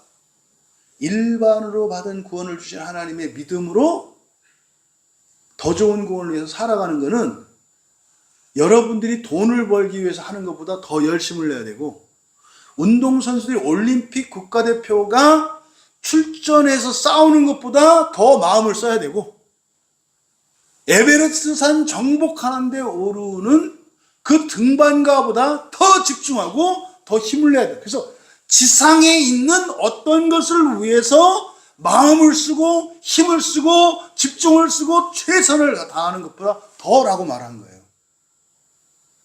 이 얘기가 이래서 에파고니조마 이렇게 단어를 만들어서 이렇게 쓴다고요. 그래서 일반으로 받은 구원을 갖고 뭐해라? 그것으로 더 좋은 구원을 위해서 집중해서 살라는 거예요. 왜 그럴까요? 세상은 여러분 정신을 빼거든요. 환경이나 사건을 통해서 여러분들이 부활을 위해서 주신 믿음으로 그 첫째 부활을 위해서 살지 못하게 한다고요. 오늘 하루 생각해 보시라니까요. 오늘 하루 여러분 매일 저녁에 잠자리 들 때 여러분 의식적으로 하루를 정리하실 때 이거 생각하셔야 돼요. 내가 첫째 부활을 생각하면서 살았는가? 이거 생각하셔야 된다고. 이게 지금 유다서에서 이야기하는 거예요. 여러분 평생에 단 하루도 첫째 부활의 목표를 잃어버리는 일이 없기를 바랍니다. 바라기는 하루 종일 여러분이 무엇을 하더라도 그것을 위해서 힘쓰며 살아가는 여러분 되기 바랍니다. 반드시 첫째 부활하십니다. 근데 그건 여러분만을 위한 거 아니라 그랬죠? 여러분이 그렇게 하실 때 지옥을 말린다니까요. 지옥을 말린다고. 어마어마한 일이라니까요. 우리가 그래서 모이는 거 아닙니까? 바로 이거 유다가 지금 말했던 이 3절에는 이것 때문에 그 간절함, 유다의 그 간절함과 그 사명감이 우리에게 전해진 거예요. 어떻게? 성령을 통해서. 성령을 통해서. 그러니까 뭐 집사님들이 막 책 들고 나가가지고 막 나눠주고 하는 거 아니에요. 응? 또 우리 집사님은 이거 쫙 막 그 피곤한데도 맨날 해서 막 유튜브 영상 또 자르고 편집해서 올리고 막 쇼츠 올리고, 여러분 또 뭐 이렇게 만나는 사람들한테 뭐 이렇게 얘기하고. 유다가 여러분을 얼마나 감사하게 여기겠냐고. 유다의 진심이 통한 거잖아요. 뭐요? 유다의 소원이. 사실 이게 하나님의 기뻐하시는 뜻이었고 모든 사도들의 뜻이었고 이 성경의 마지막을 장식하고 있는 유다의 소원이 이루어진 거지. 그러니까요. 유다가 우리를 얼마나 그리워할지 아시겠죠? 무지하게 보고 싶을 거예요. 소문은 들어서 알고 있었는데 얼굴에 얼굴을 맞아야 내가 보고 싶다. 지금 막 편지 쓰고 싶어서 맞다고 할 거예요 지금. 맞다고. 봐요 하늘에서. 네? 본다고. 요 얘기죠 요게 지금. 그래서 이거를 권해야 할 필요, 권면할 필요. 그러니까요. 권면해야 돼. 스스로 아는 게 아니야 이거는. 저 같은 설교자가 있어서 얘기를 해야 된다고. 여러분 부활은 일반으로. 근데 이미 광야교회 교인들은 다 알잖아요. 일반으로 받는 구원, 작정의 구원, 보편의 구원. 우리가 보편의 구원이라고 했는데 이걸 여기서 뭐라고 했어요? 일반으로 받는 구원이라고 했다고. 이건 부활. 그런데 지금 유다가 어떻게 해요? 그 부활을 우리에게 일반으로 주셨는데 그 믿음으로 있는 힘을 다해서 잊지 말고 집중해서 힘써 싸워가야 되는 이게 첫째 부활을 위한 거죠. 이미 유다의 편지와 유다의 소원과 기도, 왜 기도 안 했겠냐고. 그러니까 성령의 은혜인 것은 틀림없습니다만은 이번에 그걸 느꼈어요. 편지를 쓴 이런 사도들이나 앞서간 이 성도들의 소원과 기도와 이 간절한 그게 우리 광야교회에서 꽃이 핀 거구나. 그러니까 지금 뭐 첫째 부활이 어떻고 사람이 신되는, 이게 사실 어떤 거예요? 2000년 걸려서 핀 꽃이라니까요. 광야교회 우습게 보면 안 돼. 2000년의 시간과 유대까지 뿌리가 이렇게 뻗어 있어요. 그 생명이, 예수의 생명이 여기에서 꽃피는 거예요. 그게 뭐다? 샤론의 장미, 무궁화. 우리나라 무궁화꽃. 이 무궁화가, 이거구나. 광야에 피는 꽃이 무궁화라니까요. 말씀드렸잖아. 로즈 오브 샤론이에요, 영어로. 학명어로 시리아쿠스거든요. 시리아의 장미라는 뜻인데, 무궁화예요. 그게 딱 우리 광야교회가 무궁화네. 네? 사람이 신되는 게 부활입니다. 부활이 일반으로 받는 부활이 있고, 선택적으로 받는 죽을 힘을 다해서 받는 첫째 부활이 있습니다. 죽을 힘이라 그래야 개인차가 아닙니다. 각자에게 있어서 최선입니다. 그래서 누구나 다 받을 수 있습니다. 이게 핵심이에요. 이게 여기서 지금 꼽힌 거잖아요. 그래서 유다는 사명감을 가지게 됐다는 거예요. 그런데 그 이유, 4절에서 말해요. 이는 왜냐하면. 그러니까 이 부활과 첫째 부활, 구원과 더 좋은 구원, 창조와 새 창조에 대한 이것을 편지로 써야 되겠다. 이게 강박이 되는 사명감을 가지게 됐던 이유. 이게 이제 왜냐하면이에요. 가만히 들어온 사람 몇. 이거는 이제 번역이 잘못된 거예요. 이거는 이제 베드로후서를 베껴서 이렇게 쓴 건데, 여기서 가만히 들어왔다 이렇게 번역한 단어는 가만히가 아니고요. 파라는 둘레, 곁에 이런 뜻이잖아요. 그 다음에 안으로, 에이스. 그 다음에 자리를 잡다, 듀오 이렇게 돼 있어요. 파라, 에이스, 듀오. 이게 합쳐져서 만들어진 단어거든요. 그래서 이거는 가만히 몰래, 그래가지고 이제 흔히 그러냐, 이단들은 몰래 이렇게 막 들어오면, 그런 의미가 아니고요. 베드로는 그렇게 말씀을 했어요. 하지만 유다는 여기서 가만히 들어왔다 이렇게 했는데, 가만히라고 하는 이 말이 아니고요. 사실은 이 말은 바깥에서, 그러니까 연문으로 들어왔다. 예를 들어서 연문으로 들어왔다. 그러니까 정상적으로 들어온 게 아니라, 예수님이 목자와 양의 비유에서 그래요. 담 넘어 들어온 자들.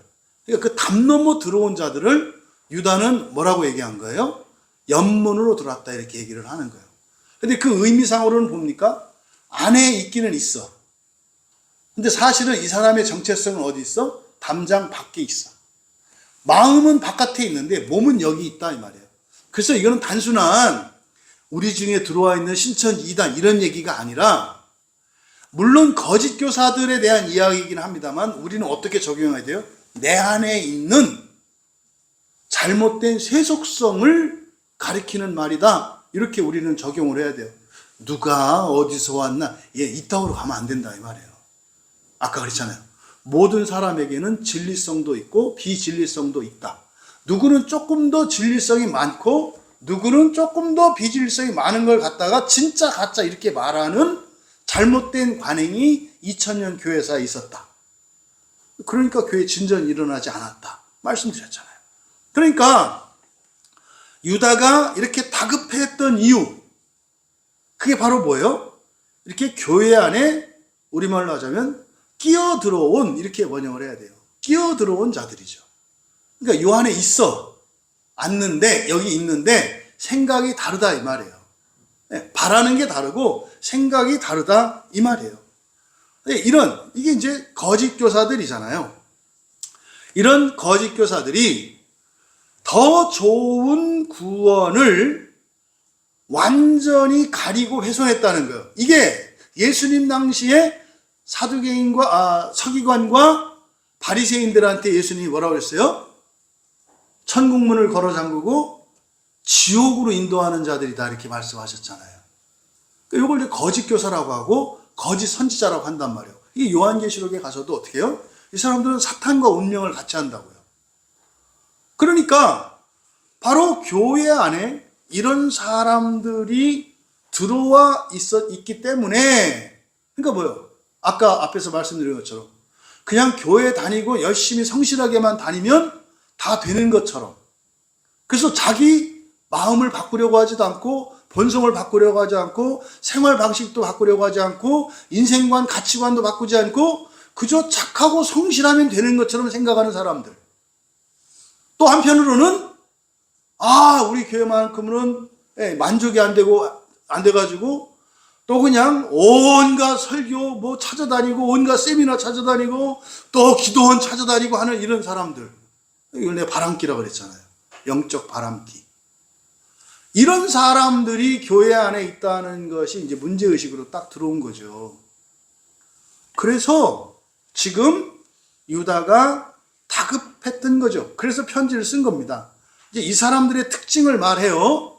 그러니까 뭡니까? 이런 거짓 교사들이에요. 거짓 교사들의 특징을 세 가지로 말하잖아요.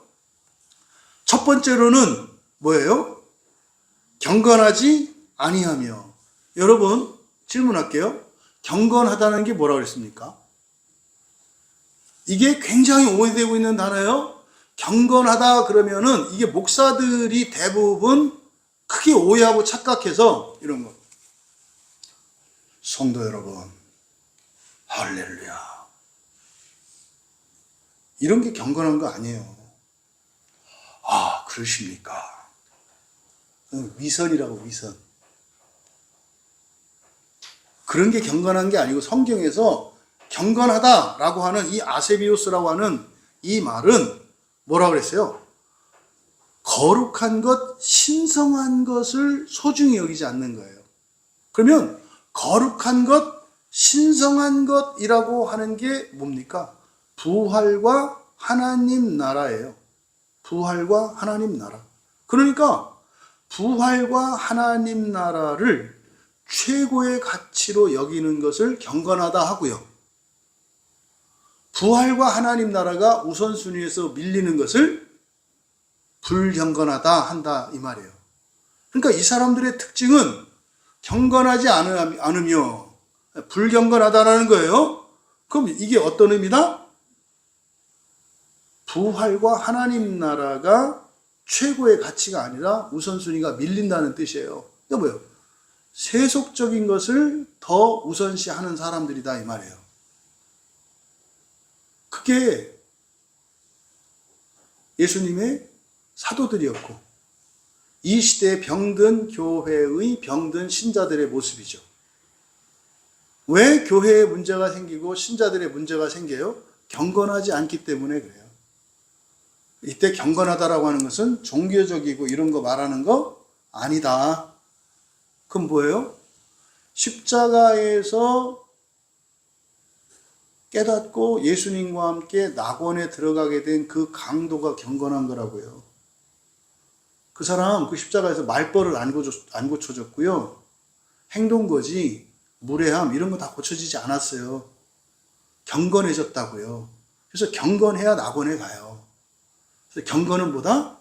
부활과 하나님 나라를 최고의 가치로 여기는 것. 이게 경건의 핵심이에요. 그러니까요, 3살짜리 아이가 100살 먹은 훌륭한 신학자보다도 더 경건할 수 있다는 거. 뭔 말인지 아시겠죠? 그러니까 경건과 불경건의 기준은 하나님 나라와 부활에 대한 소망의 크기. 이게 경건의 기준이라는 거. 그러니까 이 거짓 교사들의 특징이 뭐다?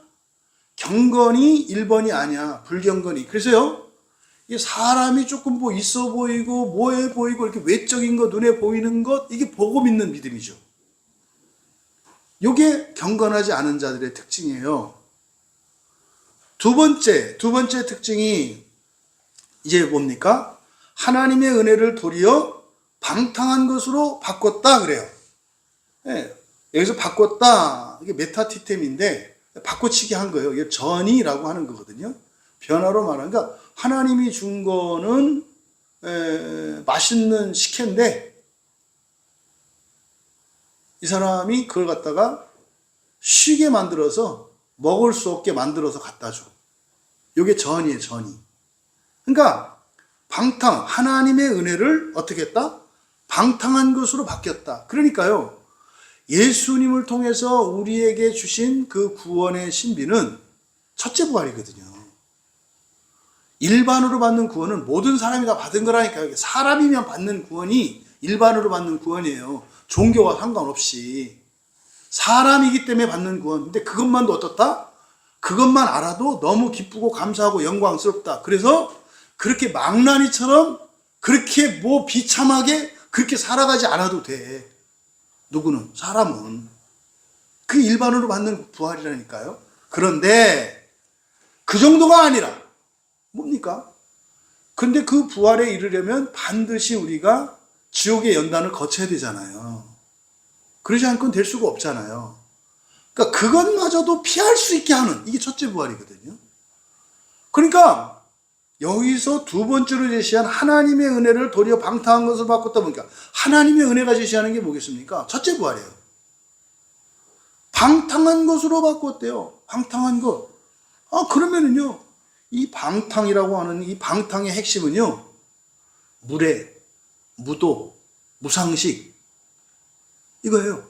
기준이 없어.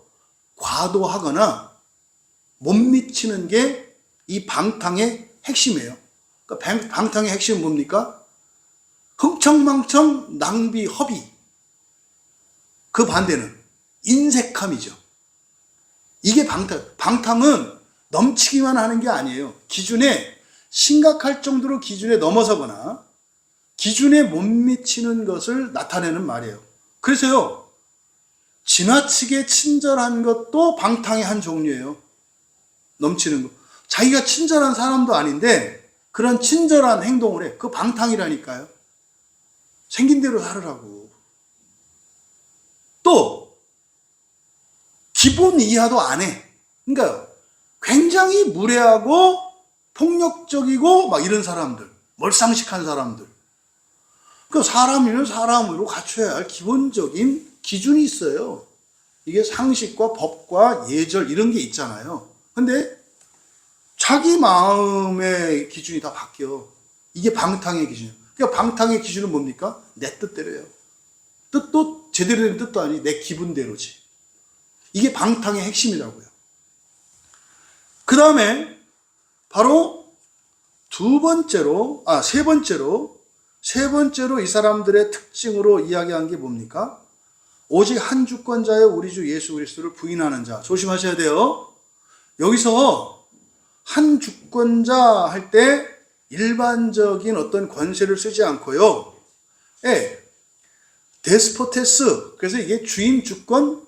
그러니까 이거는 그냥 일반적인 개념이거든요. 그러니까 한 주인이며 한 주인이신 우리 주 예수 그리스도를 부인한다라고 할 때 여기서 부인하다 그랬으니까 예수를 믿지 않는 사람들 이렇게 오해하시면 안 돼요. 여기서 부인한다고 하는 것은 불신이 아니에요. 이 단어가 성경에 사용된 용례를 보면 이 부인한다는 게 어떤 의미인지를 알아요. 예수님이 누가복음 9장 23절에서 그러세요. 나를 따라오려거든 자기를 부인하고 십자가를 지라 그래요. 어떻게 하라고요? 자기를 부인하고 십자가를 지래요. 이건 뭐냐면 자기와 십자가는 자기는 자기 뜻, 자기 하고 싶은 대로고요. 십자가는 예수님의 뜻, 예수님 하고 싶은 대로요. 그래서 이 부인이라고 하는 것은 여러분의 선택을 말하는 거예요.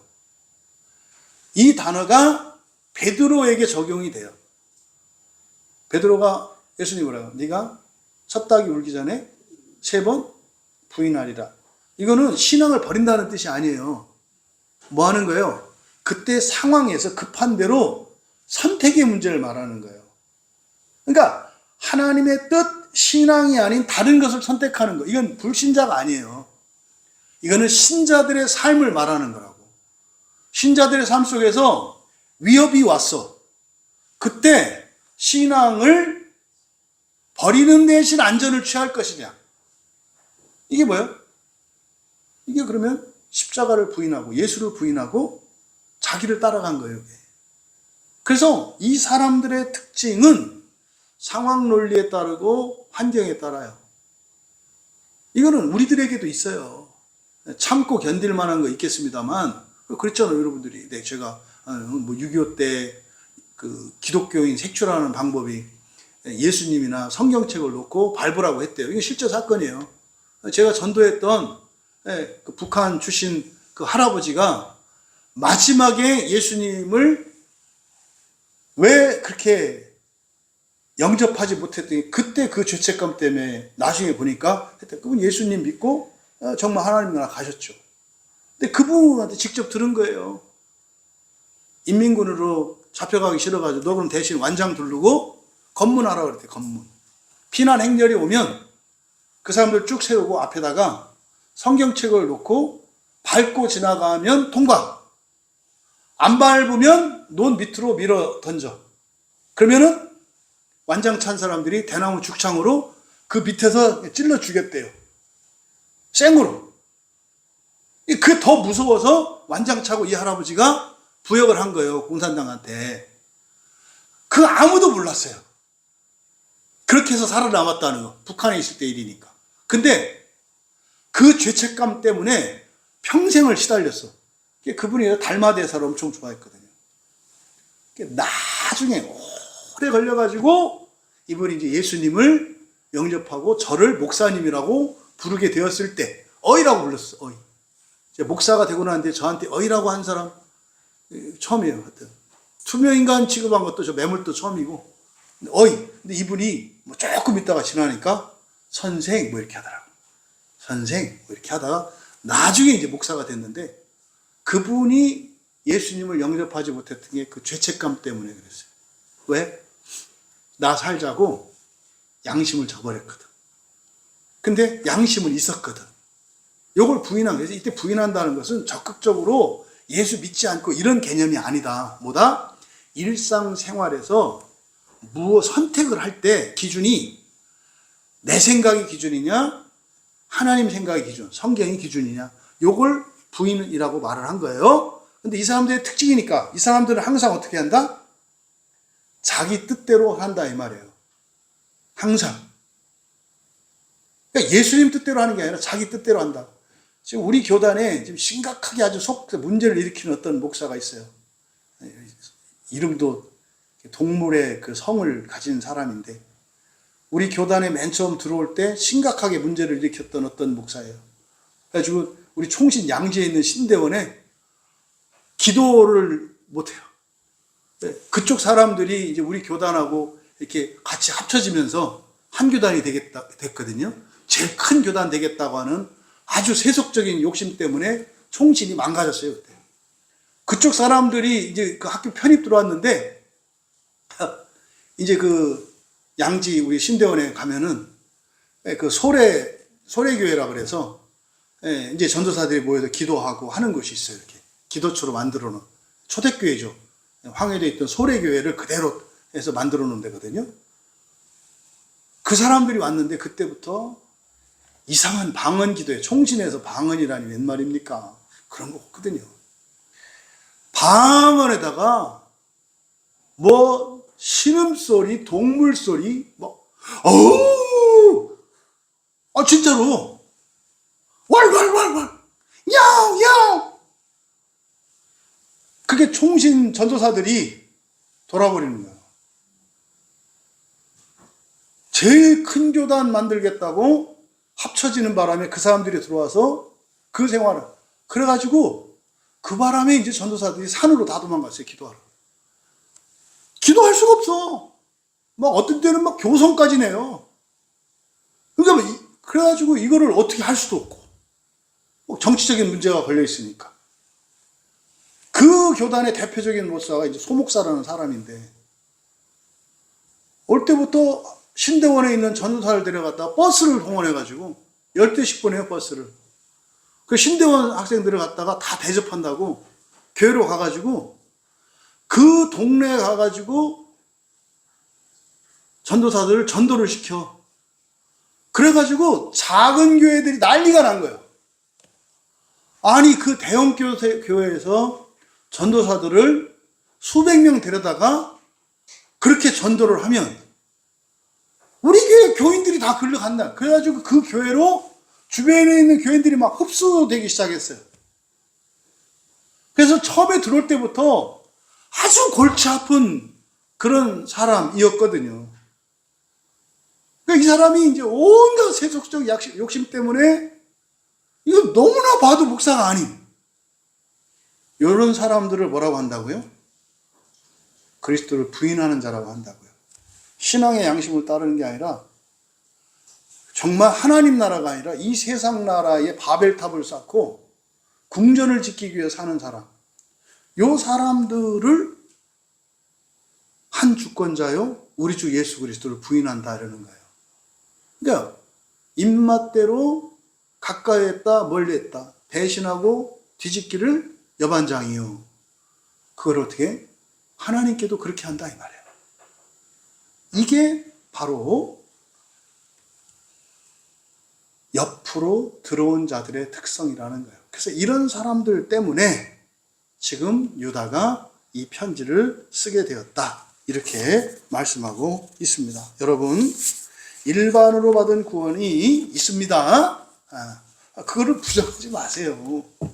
그거 지금 반대하는 게 일반 기독교인들이라니까요. 모든 사람이 부활한다니까요. 그게 구원이라니까요.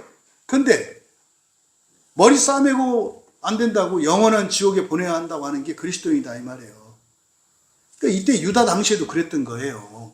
또 한편으로는 뭐예요? 그저 예수만 믿으면 다인 줄 알고 안하무인격으로 살고 또 일상을 살아갈 때 자기 뜻대로 자기 기준대로 자기 기준하고 일치할 때는 예수님 따르는 것처럼 이게 예수를 부인하는 자, 이런 사람들의 특징이라고 하는 거예요. 여러분, 우리 광야교회에 있는 모든 교인들은 일정 부분 그런 실수할 때 있어요. 실수하면 안 된다 말하는 거 아닙니다. 그걸 문제인 것을 깨닫고 온전한 이 유다가 성경의 마지막을 장식하게 된 이유가 바로 이거거든요. 하나님이 은혜로 우리에게 구원을 주셔서 그 구원으로 더 좋은 구원을 위해서 살아가게 하신 건데 그거를 가리는 자들, 그게 이미 초대교회 때 예수님이 승천하고 난 뒤에 30년에서 50년 사이에 완전히 다 무너졌어요. 초대교회가 30년에서 50년 사이에 다 무너졌다고요. 그 뒤로 계속해서 교회 안에는 밖에서 들어온 것들이 너무 많아요. 그래서 예수님이 가르쳐 주셨고 사도들이 가르쳐 주셨던 복음과 오늘날 교회에서 목회자들과 신학자들에게 듣는 복음 사이는 너무 차이가 많아요. 너무. 이제 지난번에 지옥이 과연 영원한가 딱딱하고 재미없었잖아요. 근데 이제 그 목사님이 쓰신 한 350페이지, 400페이지 되는 책이 있는데 이거는 이제 알아듣기 쉽게 재밌게 이렇게 쓴 책이 있어요. 지금은 이제 그거를 이제 번역하고 있는데 읽으면서 되게 어떻게 기독교가 이렇게 됐을까? 너무 멀리 떨어져 있어요. 그러니까 지금 유다서를 읽으면서 이미 그 30년에서 한 50년 사이에 완전히 예수님이 우리에게 주셨던 복음이 변질되어 있었구나. 그러면 지금은 사실은 그래도 그나마 한 초대교회 한 300년까지는 유지가 됐대요. 이렇게 보니까. 사람이 신되는 겁니다. 아무도 이상하다고 생각 안 해. 지옥을 거쳐서 구원받아야 될 사람이 있어요. 아무도 이상하다고 안 해. 지옥까지 안 올 수 있고 지옥 가서 구원받아야 되는 아무도 이상하다고 안 해. 다 그냥 그렇지 이렇게 했단 말이에요. 근데 이게 지금에 와서는 무슨 막 펄펄 뛰고 난리가 나고 하는 이게 뭡니까? 계속해서 교회 안에서는 세속의 것들이 잘못된 것들이 들어와서 성경을 밀어내고 그 자리를 차지해서 주인 노릇하는, 그게 뭡니까? 이 성전에 짐승이 앉아 있어요. 이 성전에. 강대상이라고 하는 이곳에 하나님의 말씀을 전한다는 목사가 짐승의 말을 전하고 있는 게 이 세속의 교회라는 걸 잊으시면 안 돼요. 저에게도 그럴 위험이 항상 있어요. 저에게도. 그래서요, 함께 우리가 신앙을 지켜가고 교회를 세워가야 한다. 여러분, 일상생활에서 어렵더라도 가급적이면 여러분의 뜻을 따르기보다 예수님의 뜻을 따를 수 있는 여러분 되기 바랍니다. 그리고 여러분들이 인생을 살아가실 때 이 세상이 아니라 하나님 나라와 부활을 더 우선하며 살아갈 수 있게 되기를 바랍니다. 그리고 경궁에 맞는 예의 바르고 깍듯한 그런 사람들로 살아가시기를 바랍니다. 그래서 그렇게 사노라면 이러저러한 어려움과 힘듦이 있어요, 분명히. 근데 여러분, 그 뒤에 약속되어진 영광은 그렇게 살기 위해서 겪어야 되는 여러분의 불편과 고난에 비할 바가 아니다. 훨씬 영광스럽다. 근데 그게 종말에만 그렇게 되는 게 아니라 종말에 여러분들이 첫째 부활에 참여한다고 하는 증거들이 현재의 삶 속에서 표적으로 나타난다.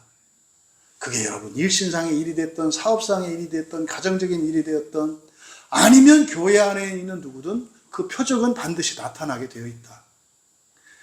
부디 정말 이 세속에 물들어 있는 이 시대를 살아가는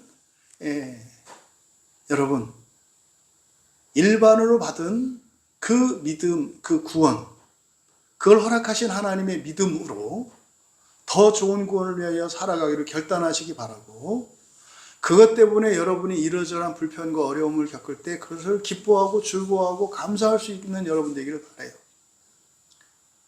힘들고 지쳐서 그렇지 못할 때 하나님께 은혜를 구하시고 힘을 구하시고, 그래서 이것을 극복할 수 있는 나로 새롭게 변화시켜 달라고. 그래서 우리의 본성을 바꾸시고 새롭게 하셔서 우리도 즐거워하고 하나님도 기뻐하는 그런 복되고 거룩한 그리스도인들로 살아가시기를 진심으로 바랍니다. 여러분, 예수 믿고 구원받으세요. 틀린 얘기 아니에요. 초보적인 단계라고요. 이거는 일반으로 받은 구원인 거잖아요. 그런데 거기에 안주하면 안 된다. 또 그거 아니라고 하면 안 된다. 맞다. 사람이면 일반으로 받는 구원이 있다. 그런데 그 구원은 결코 내 마음대로 살아도 되는 면죄부이거나 그저 그냥 이렇게 만족하고 살아도 되는 그런 거 아니다. 오히려 내 힘으로 할 수 없는 것들을 할 수 있게 되어지는 변화를 경험하며, 그리고 나의 인생을 통해 많은 사람들이 살아나는 영광스러운 것, 이게 그리스도인의 구원이다. 여러분, 이 교회 안에 스며든 거짓된 안일함, 이런 값싼 유혹을 단호히 거절하십시오. 하나님께서 단번에 주신 그 위대한 믿음을 무기로 삼아서 매일 내 자아를 쳐서 복종시키는 거룩한 싸움을 시작하기 바랍니다. 그래서 나의 뜻은 십자가로 지고 주님의 뜻을 따르는, 그래서 영광스럽고 더 좋은 구원을 위해 함께 전진할 수 있는 우리가 되기를 바랍니다. 여러분이 있으면 저도 용기를 내서 할 수 있어요. 또 제가 있으므로 여러분이 또 그렇게 용기를 내서 함께 갈 수 있었으면 좋겠어요. 근데 이것은 우리만을 위한 게 아니라 모두를 위한 것임을 기억하시길 주님의 이름으로 축원합니다. 말씀을 생각하며 함께 기도합시다. 이미 오늘날에 일어나는 이 현상들이 바로 초대교회 당시 예수님이 승천하시고 난 뒤에 길게는 50년, 짧게는 30년 안에 다 무너졌다는 거예요. 이미 그때. 오늘날은 그때보다 더 훨씬 심각할 수밖에 없어요. 그래서 정말 우리 광야교회에 주신 이 말씀의 은혜가 특별하다는 것을 믿고 하나님께 감사합시다. 하나님 정말 참된 구원의 진리를 듣게 하시고 또 그걸 받아들일 수 있게 해주시고 살게 하시니 참으로 감사합니다. 그리고 우리의 이런 결단을 통해 하나님이 행하실 일을 또 기대하며 이 세상의 모든 사람이 단 한 사람도 지옥을 거치지 않는 그 구원에 이르는 것을 우리가 마음의 소원을 품고 그 소망으로 만들어 갑시다. 그래서 우리의 인생 하루하루가 일의 성패, 여러분의 신분, 경제적인 무엇, 현재적인 어떤 계산법 이게 아니라 첫째 부활을 위하여 살아가는 그것이 나의 인생을 영광스럽게 하고 자랑스럽게 하고 기쁘게 하는 그런 인생으로 우리 모두가 살아갈 수 있기를 은혜를 구하며 기도합시다. 나라를 위해서 기도하셔야 합니다. 이제는 심각할 정도로 이 나라가 굉장히 위험해 보이잖아요. 막 전쟁이 일어나고 지금 기름값이 2,000원 이렇게 됐더라고요. 이거 IMF 때보다 더 심각해요. 굉장히 어려운 상황인데 그냥 계속 흥청망청해요, 사람들이. 이상하지 않나요? 옛날 IMF 때는요, 고급 승용차 제 주변에 주겠다고, 거저 주겠다고 가져가라고 하는 사람들이 되게 많았어요. IMF 때. 정말로. 고급 승용차가 기름이 많이 들어가니까 그때 IMF 때 막 기름값이 올라가고 막 달러 막 올라가고 그러니까는요, 길에 차가 안 보였어요. 승용차 타고 다니는 사람들이 다 내려놨다고요. 심지어는요, 여기 그때 뭐 에쿠스 준다는 사람들 무지 많았어요, 진짜로. 심지어는 아파트도 막 가져가라고 그랬어요. 근데 지금은요, 너무 놀라운 거예요. 너무 놀라운 거예요. 지금 한 30년 지났는데요, 하나도 요동하지가 않아요. 사람들의 씀씀이도 변하지 않고요. 이거 방탕이에요, 방탕. 어려운데 어려운지도 몰라요. 또 보세요. 전쟁이 나가지고 막 이렇게 뒤집어지는데, 이제는 우리가 지금 휴전 중인 나라라는 걸 인식해야 되지 않나요? 아직도 정신을 안 차려요. 나라를 위해서 기도하셔야 돼요. 지금까지 이 나라가 평화롭고 번영하였던 것, 하나님의 은혜였습니다. 틀림없어요. 근데 은혜는 항상 사명과 함께 온다 그랬잖아요. 그 기도가 간절해져요. 하나님, 저희들이 그 사명을 붙들겠습니다. 그러니까 이 나라에서 은혜를 거두지 마시옵소서. 한 교회면 되잖아요, 하나님. 이 광야교회 때문에라도 이 나라에서 은혜를 거두지 마십시오. 전쟁이 일어나지 않도록 기도하셔야 돼요. 근본적인 전쟁의 원인이 되는 우리 남북이 평화롭게 통일돼야 돼요. 그리고요, 다른 나라가 우습게 볼 수 없는 나라가 돼야 돼요. 부국강병을 이루어야 한다고요. 하나님, 우리나라의 은혜를 거두지 마시옵소서. 어떤 경우에도 전쟁이 일어나지 않게 하시옵소서. 평화롭게 통일되게 하옵소서. 통일된 이후에도 주변의 열강국들이 함부로 넘볼 수 없는 나라 되게 하옵소서. 그 이유가 뭡니까? 사명이에요. 그러면 우리나라가 온 세상 나라를 위해서 온 세상을 섬기면서 살겠습니다. 여러분 자녀들에게 그렇게 가르치셔야 돼요. 남을 위해서 살아라. 남을 위해서 살아라. 그러면 하나님이 우리 기도 들어주세요. 왜? 우리가 약속을 지켰으니까. 그리고 우리 한국교회를 위해서 기도하실 때, 우리 지금 한국교회 상황은 1938년 신산 참배했던 때와 상당히 유사합니다. 거의 모든 교회들이 권력 앞에 무릎을 꿇었고, 그래서 신사 참배를 결정했습니다. 아마 우리 한국교회의 시험지가 저는 그 1938년에 신사참배라고 생각해요. 지금 앞으로 이제 교회에 이러저러한 어려움들이 많을 겁니다. 그게 38년에 일제차에서 겪었던 신사참배 사건이거든요. 그 싸움이 지금 온 것 같아요. 저는 이게 은혜의 결과로 봐요. 은혜가 채워졌으니까 재시험을 치르는 거지. 저는 그래서 오히려 기회로 봅니다. 그래서 교회에 오는 이런 제도적인, 사회적인 이런 안 좋은 여론들과 어떤 제도적인 이런 압법들, 이런 것들이 이렇게 오는 거는 은혜의 결과라고 봐요. 죄의 결과가 아니라, 우리 한국교회 안에 그래도 은혜가 있었구나. 그래서 이제 2차 시험을 치르고 있구나.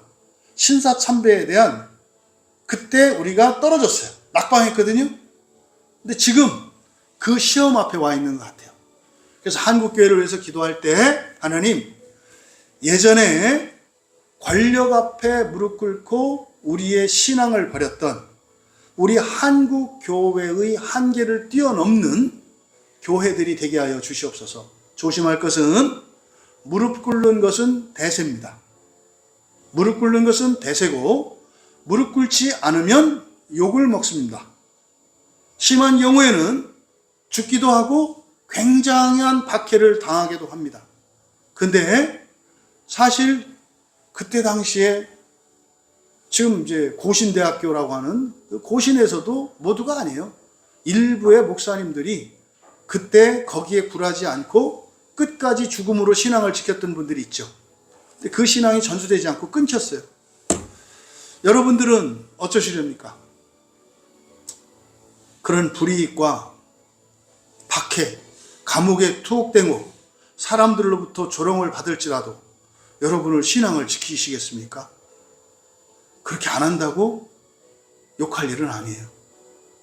하지만 누군가는 뜨거운 가슴으로 우리의 신앙을 지킬 수 있었으면 좋겠고 우리 광야교회가 그런 교회가 되겠으면 좋겠는데 한국교회에 그런 교회, 그런 목회자들이 더 많이 나올 수 있기를 바랍니다. 여러분들이 잘 아는 본회포가 그런 목사님이었어요. 우리나라 대부분의 목사님들은 본회포를 죽이는 쪽에 섰던 목사님들이에요. 우리나라 현재 교회가 그래요. 여러분들이 넓은 길에 멸망의 길로 서지 않고 좁은 길로 생명의 길로 서겠다고 여러분들을 통해서 한국교회가 살아날 수 있길 바랍니다. 그것이 정말 훗날 교회의 역사와 하나님 나라에서 하나님의 기쁨으로 여겨지실 수 있기를 주님의 이름으로 축원합니다. 나라와 교회, 한국교회를 위해서 또 우리 광야교회를 위해서 기도하시고 편안히 개인적으로 돌아가면 되겠습니다.